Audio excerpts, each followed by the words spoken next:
Pada video kali ini, kita akan membahas mengenai kontak mata yang efektif dalam komunikasi bisnis. Dalam dunia bisnis, kontak mata tidak hanya sekedar tatapan, tetapi juga sinyal kepercayaan diri, kejujuran, dan profesionalisme. Ada beberapa fungsi kontak mata yang perlu kita ketahui dalam komunikasi bisnis, yaitu yang pertama menunjukkan rasa percaya diri. Misalnya, seorang manajer proyek yang berani menatap klien saat presentasi akan terlihat lebih meyakinkan dibandingkan yang terus melihat catatan. Fungsi kedua yaitu menggambarkan kejujuran atau kebohongan. Saat negosiasi, tatapan yang wajar membuat lawan bicara lebih percaya. Sebaliknya, jika pandangan sering menghindar, bisa dianggap menyembunyikan sesuatu.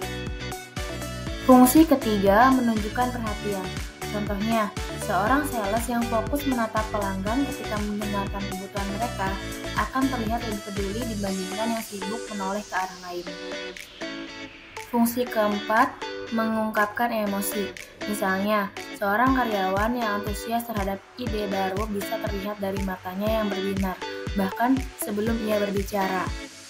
Fungsi kelima, menunjukkan kualitas hubungan. Tatapan yang seimbang menandakan komunikasi yang sehat. Terlalu tajam bisa membuat orang merasa ditekan, terlalu sedikit bisa dianggap tidak peduli. Fungsi keenam, memberi rasa hormat. Saat berbicara, karyawan yang menatap dengan penuh perhatian akan memberi kesan menghargai dibandingkan yang sibuk menatap ponsel. Dan fungsi terakhir yaitu mengatur percakapan.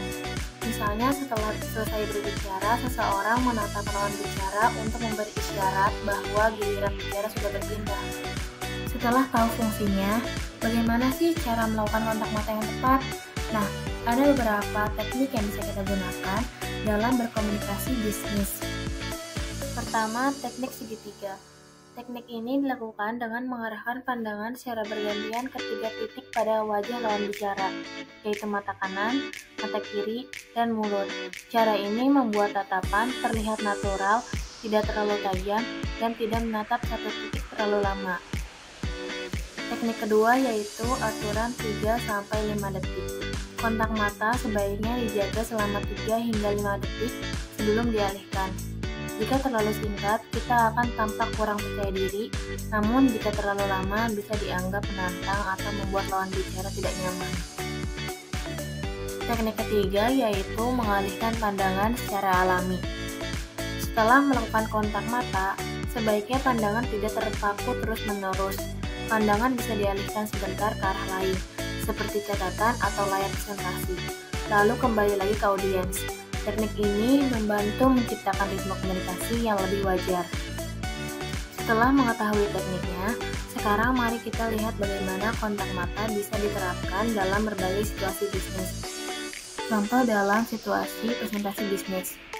Seorang manajer pemasaran yang sedang mempresentasikan strategi penjualan tahunan menatap audiens secara bergantian.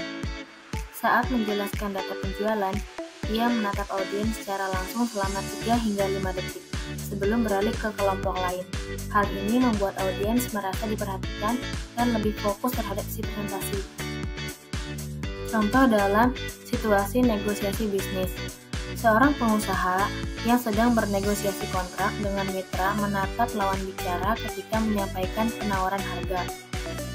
Ia menjaga kontak mata dengan tenang tanpa terlihat agresif, lalu sesekali mengalihkan pandangan ke dokumen kontrak untuk menjaga suasana tetap profesional.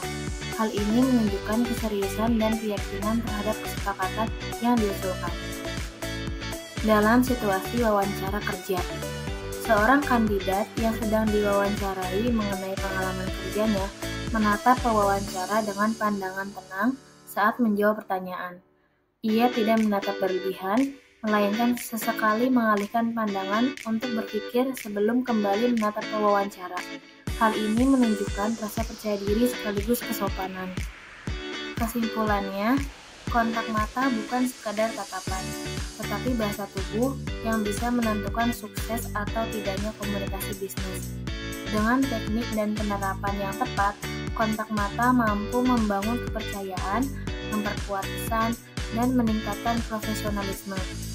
Terima kasih sudah menyimak. Semoga pembahasan ini bermanfaat dan bisa kalian terapkan sehari-hari.